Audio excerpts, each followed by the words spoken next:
Hello everybody and welcome.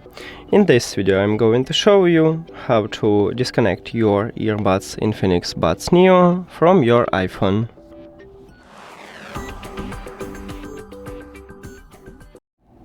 You have to start by open Settings and then go to the Bluetooth. Now at the device list click the information icon near to your earbuds. At the third line we have a button what called Disconnect, and you need to tap on it to disconnect your earbuds. But before I tap on it, I will tell you the difference between Disconnect and Unpair. So when you select to disconnect your earbuds and you tap at this button, you will stop Bluetooth connection with these earbuds but leave it at the device list.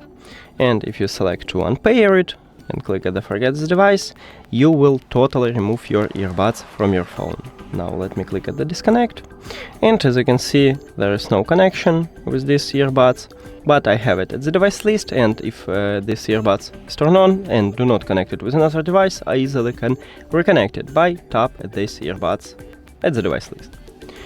That's it. Thank you for watching this video. If you found it helpful, please consider subscribing to the channel and leave the like on the video. See you later!